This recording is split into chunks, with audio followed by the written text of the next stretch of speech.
வணக்கம். உங்களெல்லாம் பார்த்து ரொம்ப சந்தோஷம். என் பேர் சொல்ல தேவையில்லைன்னு நினைக்கிறேன். ஏன்னா நேற்று ஒரு நாள் முழுக்க எனக்கு இலவசமாகவே ட்ரெண்ட் பண்ணிட்டாங்க. நான் ஒரு வழக்கறிஞர், 25 ஆண்டுகளாக வழக்கறிஞர் தொழில் செய்து வருகிறேன். அது மாத்திரம் இல்லாமல் நான் ஒரு சர்வதேச உரிமை கழகம், அதாவது இன்டர்நேஷ்னல் ரைட் ஆர்கனைசேஷனுங்கிற ஒரு அமைப்பை நடத்தியும் வருகிறேன். அது நான் பொலிட்டிக்கல் அண்ட் நான் ப்ராஃபிட்டபிள் ஒரு அமைப்பு. விஸ்டம் லா சேம்பர்ங்கிற ஒரு சொசைட்டியை ஏற்படுத்தி அதிலையும் அநேக வழக்கறிஞர்கள் இருக்கிறார்கள். வழக்கறிஞர்கள் பிள்ளைகளுக்கு நாங்கள் படிக்க வைத்துக் கொண்டு இருக்கிறோம். இதுதான் இப்போது தற்போதைய நிலை.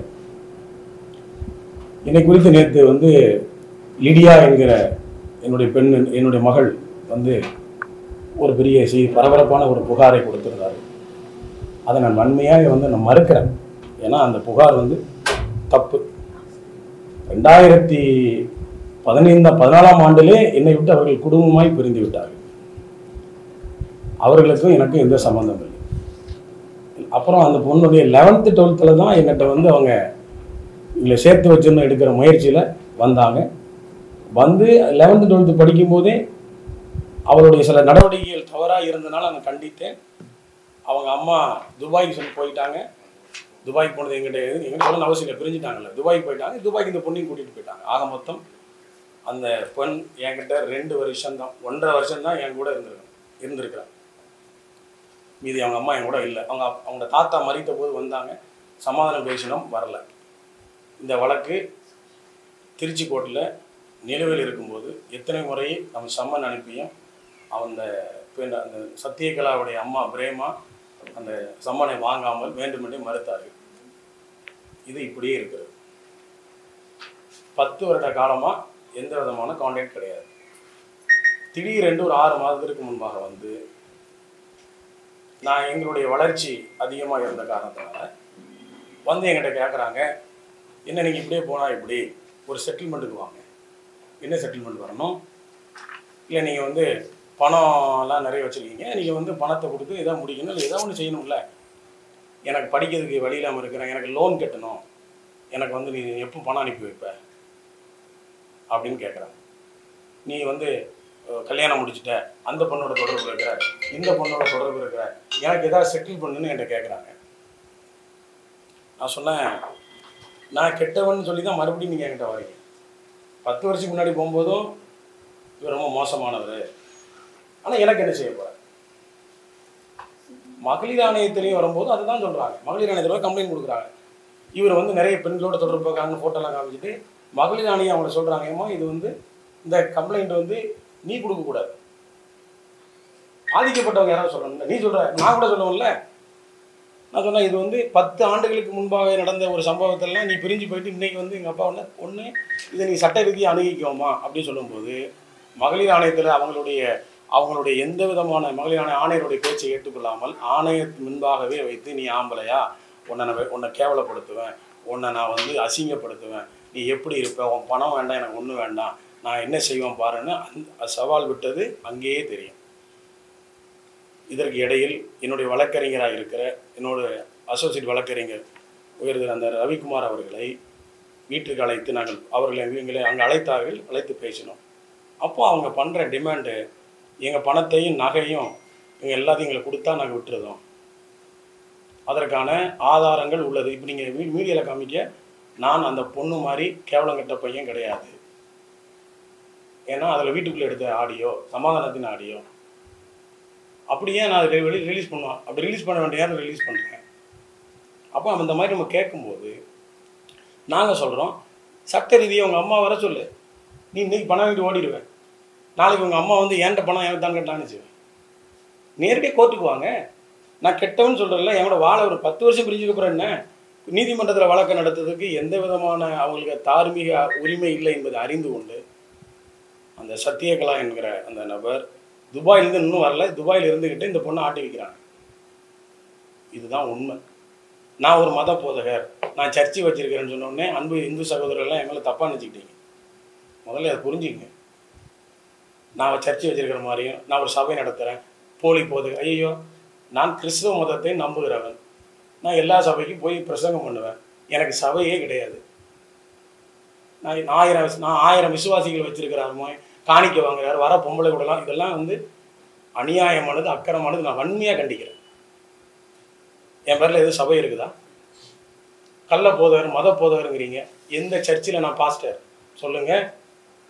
இல்லை என் சர்ச்சுக்கு ஏதாவது பேர் இருக்குதா? இல்லை என்ன யாராவது என் விசுவாசின்னு நீங்கள் சொல்கிற மாதிரி என் ஒவ்வொரு ஞாயிற்றுக்கிழமையும் நான் ஒரு இடத்துல கூடி நான் ஆராதனை நடத்தி மக்களை சேர்க்குறேன்னா இது நீங்கள் பாஸ்டர் இல்லையா சார்? இல்லை.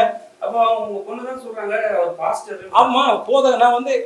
நான் கிறிஸ்தவ மதத்தை நான் நம்புறதுனால நான் ஒவ்வொரு சபைக்கு போய் பிரசங்கம் பண்ணுறேன், போதகம் பண்ணுறேன். நான் அழைச்சா போய் பேசுவேன்.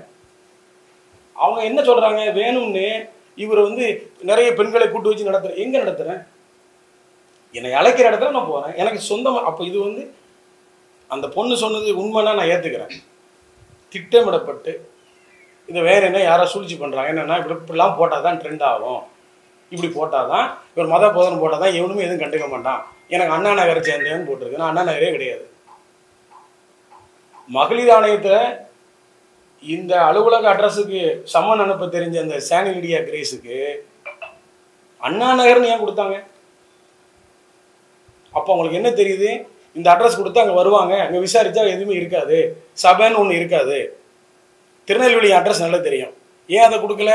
அங்கே கொடுத்து பார்த்தா ஆஃபீஸ் தான் இருக்கும், அங்கே சர்ச்சு ஒன்று இருக்காது. நான் சொன்னது பொய்யாயிரும்னு தெரிஞ்சதுனால பொத்தாம்பதும் அண்ணா நகர்னு போட்டாங்க. எனக்கு அண்ணா நகருக்கு எனக்கு சம்மந்தமே கிடையாது. அண்ணா நகரில் அந்த அம்மா வீடு இருக்குது, அவங்க பெரியம்மா ஒன்று அங்கே இருக்குது. எனக்கு இந்த எப்படி நீ எப்படி எடுத்துக்கிறது புரியலையே, வருத்தமாக இருக்குது. நீ உண்மையை சொல்லுங்க, உண்மையை சொல்லுங்க. நியாயமாக நீங்கள் கோர்ட்டுக்கு வாங்க, நீதிமன்றம் ஏடிஜிட்டு போய் கொடுங்க. அவர் அதான் கேட்குறாரு. நானும் கொடுத்துருக்கேன் கம்ப்ளைண்ட். இதுக்கு நான் கண்டிப்பாக நான் இது வளர்ப்பு தொடர்ந்தே ஆவேன், விட மாட்டேன். ஏன்னா அப்போ என்ன அர்த்தம், ஒரு நல்லா எவ்வளோ கஷ்டப்பட்டு ஒன்றும் தெரியுமாங்க. 4 வயசு இருக்கும்போது எங்கள் அப்பா இறந்துட்டார். எனக்கு அவ்வளோ வேதனை. உன் அம்மா உன்னை ரோட்டில் விட்டா, எங்கள் அம்மா என்னை படிக்க வச்சு கொண்டு வந்துட்டாங்க. எங்கள் அம்மா சொல்கிறாங்க அம்மாவுக்கு ஏதாவது வேலை. எவ்வளோ பெரிய வருத்தமான விஷயம். எனக்கு எங்கள் அம்மா வந்து என்னை வயிற்ற கட்டி வாங்கிட்டு ஒரு கடினமான ஒரு குக்கிராமத்திலிருந்து இன்றைக்கி சுப்ரீம் கோர்ட்டில் நான் ஒரு பாரில் போன வருஷம் என்னுடைய சீனியர் மூலிமா டெம்பரவரி, அதாவது சுப்ரீம் கோர்ட்டில் முதல்ல அட்வொகேட்டாக சேர்ந்துருக்கிறேன். இனிமேல் நான் வந்து அந்த எக்ஸாம் எழுதி பெர்மனெண்ட்டாக சீனியர் அட்வொகேட்டாக மாறணும். அப்போ கொஞ்சம் கொஞ்சமாக நான் படிப்படியாக உயர்ந்த என்னுடைய இமேஜை இந்த பொண்ணு ஒரே நாளில் கெடுத்துட்டேன். அதை நான் வருத்தப்படலை. கடவுள் இருக்கிறார். சொல்லுங்கள். நான் இப்போ மத போதெல்லாம் என் சபை எங்கே இருக்குது? அப்புறம் பார்த்தீங்கன்னா அவங்களுக்கு 2 காரியம். சர்வதேச உரிமைக்கழகம் விசல்லாச்சாம்பரோடைய ஃபோட்டோவை காமிக்கிறாங்க. அமைப்புக்கும் குடும்பத்துக்கும் என்ன சம்பந்தம்? என் தனிப்பட்ட வழக்கை, என் தனிப்பட்ட பிரச்சனை நீ தனிப்பட்ட முறையில் நீ உண்மையாக போய் நீதிமன்றத்தை அணுகியிருந்தால் அது கரெக்டு. நான் நீதிமன்றத்துக்கு போனேன், நீதிமன்றத்தை என்னை ஏற்றுக்கல, தள்ளுபடி பண்ணாங்கன்னு சொன்னால் ரைட்டு. நீதிமன்றத்தில் வழக்கு இருக்குது, அந்த வழக்கை நடத்துவதற்கு திராணியும் தகுதியும் இல்லாத அந்த அம்மா சும்மா போய் அவரை வச்சுருக்கேன் இவரோட வச்சுருக்கேன்னு நான் கூட ஃபோட்டோ காமிப்பேன். கேர்ள் ஃப்ரெண்டு இருந்திருப்பாங்க, எல்லாருக்கும் கேர்ள் ஃப்ரெண்ட் இருக்கும். அவ்வளோ முத்தம் கொடுத்தேன், இவ்வளோ முத்தம் கொடுத்தேன், இப்படி நானும் தான் காமிக்கலாமே. அப்போ இன்னொரு கேள்வி எனக்கு, சரி கருக்கலைத்தார்கள், சட்ட விரோத குற்றம், அவங்கள எங்கே கூட்டிடுவாங்க? அந்த கரு என்னால் தான் உண்டாச்சுன்னு முதல்ல கண்டுபிடிங்க. கருக்கலைச்ச டாக்டர் எங்க? இந்த அம்மா சொல்கிறாள்ல, வாய் திறந்து பயங்கரமாக பேசுதில்ல, டிவிலே சொல்லியாச்சு நான் 10 வருஷம் இல்லை, அதுவே ஒத்துக்குது. 10 வருஷம் இல்லாததுக்கு அப்போ ஒரே 6 மாதத்தில் 10 கருவை கலைச்சிட்டேன்னா? இல்லை நான் ஒவ்வொரு கருவாக கலைக்கும் போது அந்த அம்மா துபாயிலேருந்து ஓகே சொல்லிடுச்சா? இல்லை, பல பெண்களுடன் தான் சொல்கிறாங்க அவங்க. பல பெண்களுடன். அப்போ பல பெண்களோட தொடர்பு வந்து ஒரே நாளில் இருக்குதா? பல வருடங்களாக நாங்கள் புத்தி சொன்னோம். நீ புத்தி சொல்லணும்னா அப்போ நீங்கள் வந்திருக்கணும்ல, வழக்கு நடக்கும்போது புத்தி சொல்ல வேண்டியதானே? இது பொய். இன்னைக்கு என்ன புதுசாக புத்தி பெருசாக வருது? ஒருவேளை உங்களுக்கு உங்ககிட்ட அதிகமான பணம் செஞ்சதுனால கேட்குறாங்க. அதைத்தான் உண்மை செலவருன்னு தயவுசெய்து மீடியா புரிஞ்சுக்கிங்க. ஒருத்தர் எனக்கு குருவில் போடுறாரு, நல்ல வேலை செய்கிறடா, நல்ல அப்பாண்டான்னு. ஏங்க முதல்ல புரிஞ்சுக்கிங்க. ஒரு பெண்ணு வந்து ஒரு பொம்பளை பிள்ளை வந்து சொல்ல, நான் சொல்லி தான் அனுப்புகிறேன், பேரை கெடுத்துக்காதுன்னு.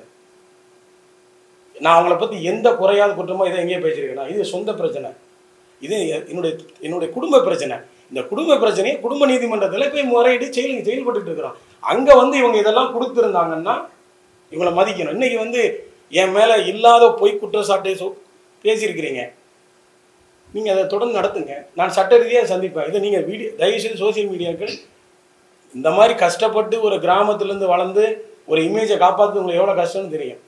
இவ்வளோ பெரிய அளவுக்கு நாங்கள் எங்களை நம்பி இவ்வளோ கூட்டம் வந்திருக்காங்கன்னா, எங்கள் அம்மா எவ்வளோ 2 நாள் வழி சாப்பிடாமல் இருக்காங்கல்ல, எவ்வளோ வேதனைப்பட்டிருப்பாங்க.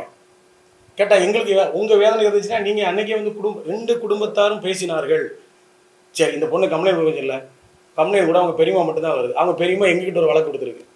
என்ன நம்பி இத்தனை மாதம் வரைக்கும் இவள் வழக்கு கொடுக்கும் 6 மாதம் வரைக்கும் என்கிட்ட தொடர்பில் தான் இருக்காங்க. என்னை நம்புகிறாங்க. இப்போ அவங்களுக்கு என்ன ஆகி போச்சுன்னா சொத்தெல்லாம் கை மாறிடுமோ. நான் இழிச்ச வேணா எனக்கு புரியல. என்கிட்ட ஆடியோ வச்சுருக்கிறேன். அந்த பொண்ணை கண்டிச்சு வைங்க. நாங்கள் சொன்னதெல்லாம் கேட்க மாட்டாங்க. கை மீறி போயிடுச்சு. எங்களுக்கு அதுக்கு சம்மந்தம் இல்லை. சம்மந்தம் இல்லை. அவங்க எதுக்கு நீங்கள் எஸ்பி ஆஃபீஸுக்கும் அங்கே ஆணையத்துக்கு கூட வந்து நிற்கிறீங்க? அவங்க குடும்பத்தை சேர்ந்தவங்க யாரும் இவங்களுக்கு வரல. ஏன்னா அவங்க உண்மையிலே இறை அன்பு, அவங்க கும்பிட்ற சாமி மேலே சத்தியம் பண்ணுவார் இருந்தால் இந்த பொண்ணு உங்களுக்கு தேராது, உங்கள் வேலையை பாருங்கள், இவங்க வாழ்க்கையை கெடுக்கிறான்னு சொன்னேன். அவங்க குடும்பத்தை அத்தனை பேரும் சொல்லி அனுப்பினார். துபாய் போக வேண்டாம்னு எவ்வளவோ சொன்னாங்க, கேட்கல. நான் கெட்டவனாகவே இருந்துட்டு போகிறேன், இந்த பிள்ளைக்காக நம்ம 2 பேரும் ஃப்ரெண்டாக கூட இருந்துட்டு போவோம், அண்டர்ஸ்டாண்டிங்கில் கூட இருன்னு சொன்னேன். அதையும் கேட்கல. அப்போ அவங்க மோட்டோ என்ன தெரியுமில்ல, இவ்வளோ நாள் வராத அக்கறை, இவ்வளோ நாள் வராத ஒரு எங்கள் அப்பா 10 வருஷம் தப்பு பண்ணார், 10 வருஷம் வேலை செஞ்சான்னு சொல்லிவிட்டு திடீர்னு இன்னைக்கு வந்து நான் யார் தெரியுமா, பெண்களை நான் காப்பாற்றுவேன்னா எந்த பெண்கள் இவட்ட போய் கம்ப்ளைண்ட் கொடுத்தாங்க, அந்த பெண்ணையும் கூட்டிகிட்டு வரணும்ல, வந்து எல்லோருமே இந்த வழக்கை சந்திப்போம். சரி, ஆக்சுவலாக இந்த ப்ரெஸ் மீட் எதுக்கு வச்சிருக்கீங்க? அவங்க சொல்றதெல்லாம் பொய்ன்னு சொல்றாங்க. 100% பொய். இப்போ அதை மக்களுக்கு விலைக்கு சொல்கிறேன். நான் மதத்தை போதகம் பண்ணால் நான் சர்ச்சை வச்சிருக்கேன்னு நினச்சி தான் நிறைய இந்து சகோதரர்கள் தவறாக புரிஞ்சுக்கிறாங்க. இவனுக்கு வேறு வேலையே கிடையாது. ஏங்க எனக்கு வேலை வழக்கறிஞர் தொழிலுங்க. நான் யார்ட்டையாவது காணிக்கை அது பேர் என்ன இதுன்னு இது வாங்குவாங்கல்ல, உண்டியில் காசு போட்டு போங்க, எங்கள் வீட்டுக்கு வாங்க, வாரம் வாரம் வீட்டுக்கு வந்து ஜோம் பண்ணுறேன், நான் எங்கேயா சொல்லியிருக்கேன்னா? நான் நம்புகிற மதத்தை நான் பிரசங்கம் பண்ணுறேன். இதில் எங்கே இருக்குது எனக்கு, நான் எந்த பெண்ணை ஏமாத்துன்னு சொல்கிறாங்க. அப்போ ஒரு தனிப்பட்ட குடும்ப பிரச்சனையை இதில் இன்னொரு பின்னணி இருக்குது. இவங்க ஆரம்பித்து ஒரு வருட காலத்தில் இவ்வளோ பெரிய ரீச் ஆகிட்டாங்க. 20,000 மெம்பர் இருக்கிறாங்க. நிறைய சமுதாய சேவை நாங்கள் பண்ணுறோம். அது வெளியே தெரியாவிட்டாலும் அது அரசாங்கத்துக்கும் தெரியும், எல்லாத்துக்கும் தெரியும். எங்கள் கூட நல்ல ஒழுக்கமான நல்ல குடும்ப பெண்கள் இருக்கிறாங்க. எங்களுடைய சர்வதேச உரிமை கழகத்திலே நாங்கள் எல்லோரும் ஒருவருக்கு ஒரு சகோதர சகோதரியாக நேசிக்கிறோம் எல்லாருமே. இந்த மாநாட்டில் நிறைய பேர் இவங்க சுவர் விளம்பரம் எழுத ஆரம்பிச்சிட்டாங்கல்ல, இவங்க பெரிய லெவலில் பண்ண போகிறாங்க. இந்த மாநாட்டை சீர்குலைக்கணும்னு சொல்ல சில சக்திகள், அது உங்களுக்கு தெரிய வேண்டியது, உங்களுக்கு அரசியல்காரங்களுக்கு தெரியும், டிவி பார்க்குறவங்களுக்கு தெரியும். அவங்களோட சேர்ந்துக்கிட்டு இந்த நேரத்தில் இவர் பேரை கெட்ட பேர் ஆக்கினா இது அப்படி கலைஞ்சிடும். இவர் மோசமானவர், இது வேறு எந்த ஆயத்தையும் கையில் எடுக்க முடியாது. ஒருத்தர் கூட யாருமே நீங்கள் எதிர்த்து கேட்கல. 10 வருஷமாக எங்கம்மா போனால் இப்போ வந்து இல்லை, நாங்கள் சந்தேகப்படலை. ஆனால் இதுக்கான பின்புலம் இருக்குது. இல்லைன்னா இந்த ஒரு தனிப்பெண்ணால் ஒருவேளை ஒரு பெரிய போராட்டத்தை வெளியே கொண்டு வர முடியாது. அவங்க அந்த அளவுக்கு வந்து விவரமும் கிடையாது. சார் அவங்க இல்லை சார், நீங்களும் படிச்சவங்க, அவங்க அட்வொகேட் பொண்ணு, அவங்களுக்கு ஒரு விஷயம் தெரியல. கொஞ்ச நாளாக கூட இருந்திருப்பாங்க. கொஞ்ச நாளாவே இல்லையே, 1.5 வருஷம் சொன்னீங்க. சின்ன பிள்ளையே 11 வருஷம் இருந்திருக்கிறாங்க. அவங்க இருந்து வச்சு இருக்கட்டும், என் பொண்ணு தான், எல்லாம் ரைட்டு தான். ஆனால் கரெக்டாக 1ஆம் தேதி எடுத்து மகளிர் ஆணையத்தில் முடிஞ்சு 1.5 மாதம் ஆகுது. அந்த அம்மா அனுப்பி விட்டாங்க. இமிடியேட்டாக போய் எனக்கு அன்றைக்கே கம்ப்ளைண்ட் கொடுத்துருந்தா ரைட்டு. இவங்க என்ன பண்ணுறாங்க, எல்லா நிகழ்ச்சி எல்லா தேவையில்லாத என்னெல்லாம் யாரெல்லாம் பார்க்கணும் பார்த்து இது எப்படி செட் பண்ண சொல்லி பிளான் பண்ணி செஞ்சது தான். இப்போ அவங்க ப்ரெஸ் மீட் கொடுத்துட்டும் பிளான் பண்ணி செஞ்சுட்டு இருக்கீங்க. ஏன்னா அவங்க சொல்கிற விஷயம் ஒரே விஷயம், அவர் எங்கள் அப்பான்னு கூட சொல்ல, அவர் ஒரு மத போதகர், அவரால் நிறைய பெண்கள் சீரழிக்கப்பட்டிருக்காங்க. அதுக்கப்புறம் வந்து அங்கே என்ன ஆகுதுன்னா, என்னோட அப்பா தப்பு பண்ணுறாரு, அதை ஃபஸ்ட் நாங்கள் திருத்திட்டோம், அதுக்கப்புறம் அவரை நாங்கள் மன்னிச்சு ஏற்றிட்டோம். ஆனால் திருப்பியும் ஒரு அதே தப்பு பண்ணதுனால வந்து நாங்கள் ஊர்லேருந்து வந்து சில விஷயம் கேட்டோம், அவர் ஒத்துக்க மாட்டேன்னாரு. ரொம்ப சந்தோஷம். சரிங்களா? அதுக்கப்புறம் வந்து அவங்க என்ன சொல்கிறாங்க, நான் இவரை வந்து கண்டிப்பாக வந்து எல்லா பெண்களிடமும் வந்து இவரை காப்பாற்றுவோன்றாங்க. அதுக்கு உங்களோட நல்ல கேள்வி.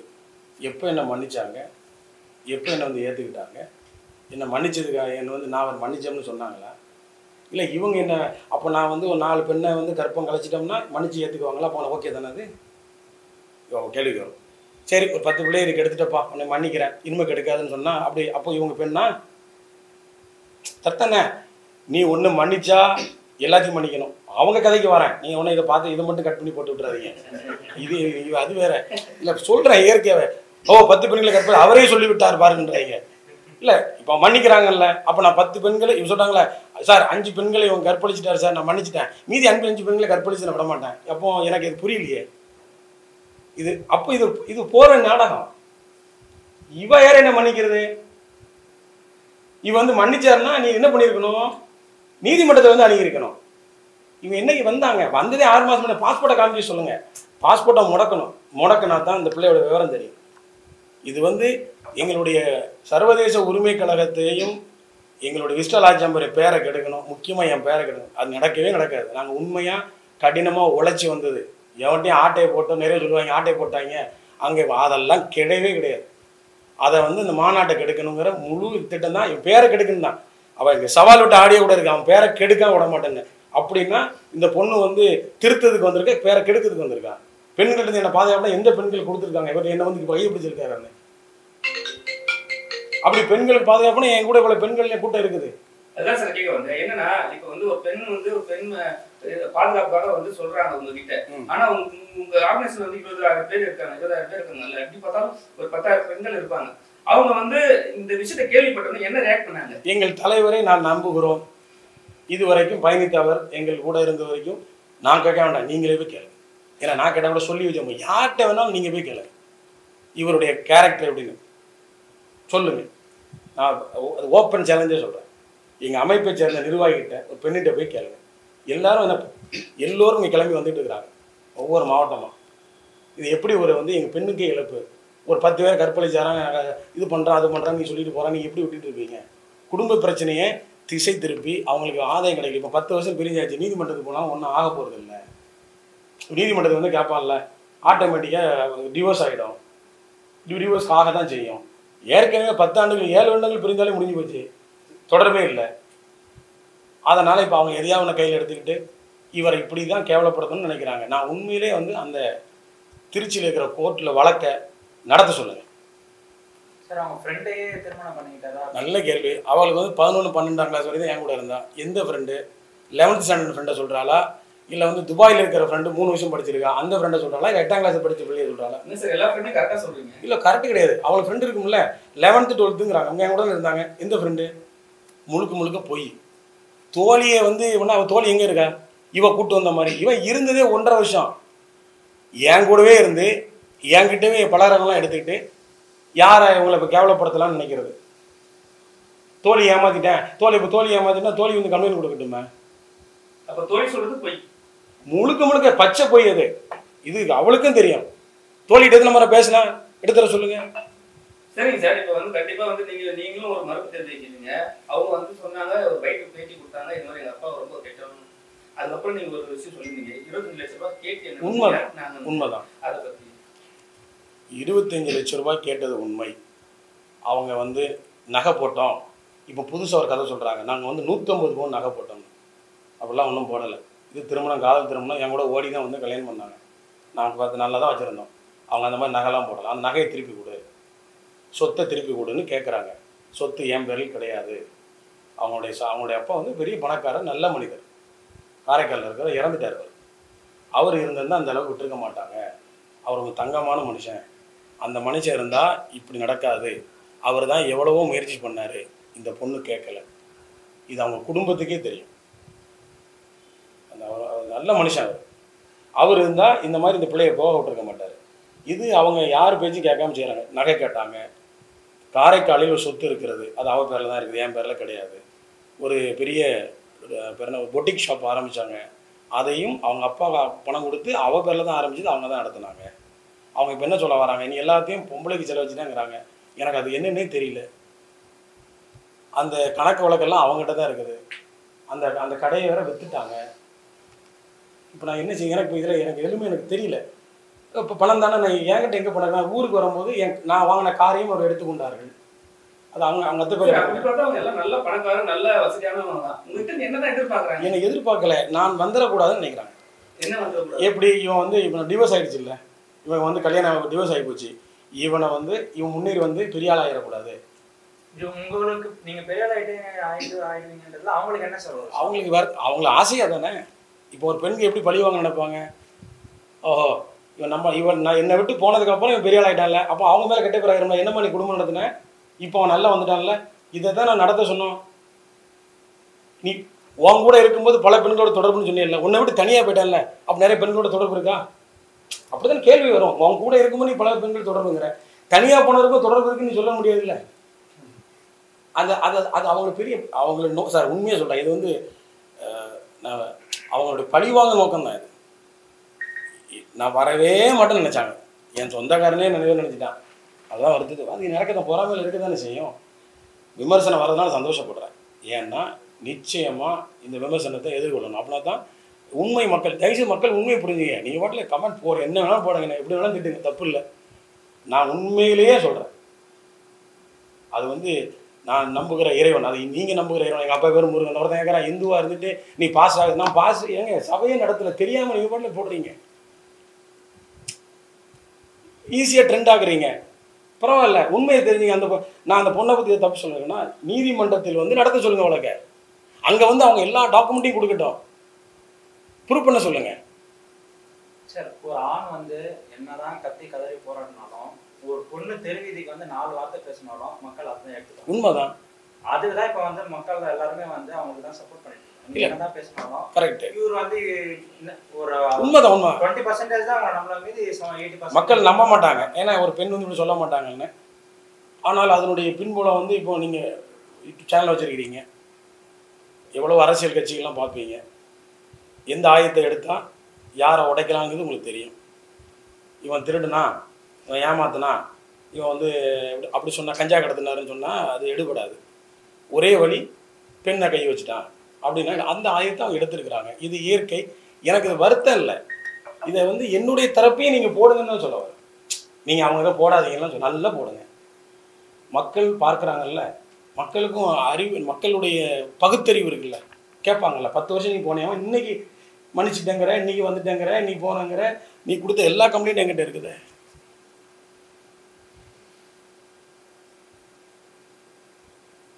சரி, இப்போ லாஸ்டா வந்து அவங்க வந்து போலீஸ் கம்ப்ளைண்ட் பண்ணிட்டாங்க. போலீஸ்ல இருந்து உங்களுக்கு ஏதாவது வந்து போலீஸ் நாங்களே கம்ப்ளைண்ட் கொடுத்தோம். நான் நேற்று ஏடிஜி சார் போய் பார்த்தேன்.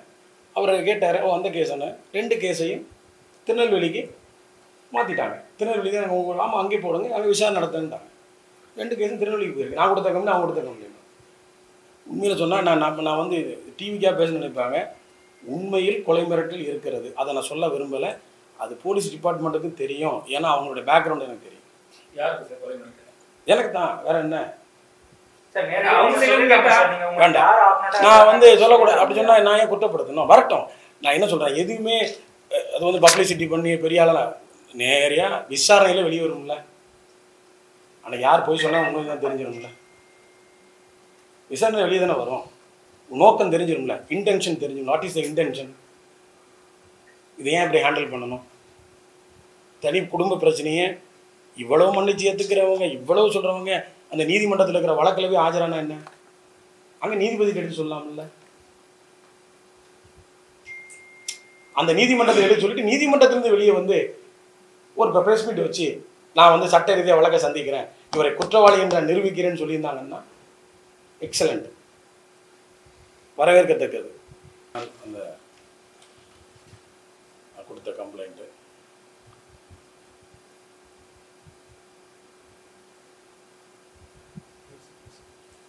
அந்த பொண்ணோட ஃபோட்டோ வேணுமா? இதுதான் அந்த பொண்ணுடைய ஃபோட்டோ. இது இங்கே இருக்கும்போது எடுத்தது. அவங்க துபாயில் இருக்கிற ஃபோட்டோஸ் என்கிட்ட இல்லை. எனக்கு அவங்க அம்மாவுடைய ஃபோட்டோ சாரி கிடைக்கல. இதை ஒரு காமிக்கலாமா என்ன முடியுங்கண்ணே, தப்பாக நினச்சிடக்கூடாது. அது வேண்டாம். எதுக்கு? அவங்க ஃப்ரெண்டோடு வந்துருப்பாங்க, அப்புறம் நம்மளை வந்து வேனுக்குன்னே அசிங்கப்படுத்திட்டான்னு சொல்லுவாங்க. அவங்க ஃபோட்டோ தனி ஃபோட்டோ தான் இருக்குது தானே, எடுத்துகிற பிரிண்டில் அதையும் காமிச்சது அது தெரியணும்ல. அதை இதை கூட நான் இதில் காமிச்சிடுறேன். ஏன்னா எனக்கு கிடைச்ச ஃபோட்டோஸ் இது. அப்போல நான் இதை வேணுக்குன்னே சார் என்ன அசிங்கப்படுத்தன்னு சொல்லக்கூடாது. அது நம்ம அந்த இவங்க தான் அந்த சத்தியகலை தனி ஃபோட்டோ இருக்கு சார். இது அவங்க தான் இந்த இதுதான் அவங்க துபாயில் இருக்கிறாங்க.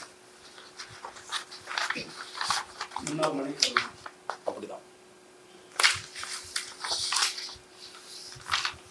ஏன்னா எங்ககிட்ட உண்மையிலே சொல்கிறேன், எனக்கு அந்த மாதிரி அவங்க ஃபோட்டோஸ் எதுவும் கிடையாது. அது மாதிரி அவங்க மேலே கம்ப்ளைண்ட் நீங்கள் வந்து மறுப்பு தெரிவிக்கிறேன். ஆனால் நான் வந்து சில இந்த இதெல்லாம் வந்து நான் அதை காமிக்கிறேன். அப்புறம் வேறு மாதிரி ஆனால் அதுக்கு அவங்கள்ட்ட கேட்டது இதை காமிக்கிறேன். இதான் இந்த ஃபோட்டோவை கண்டிப்பாக நீங்கள் காமிக்கணும். ஏன்னா அவங்களுக்கும் தெரியட்டும், வரட்டும்.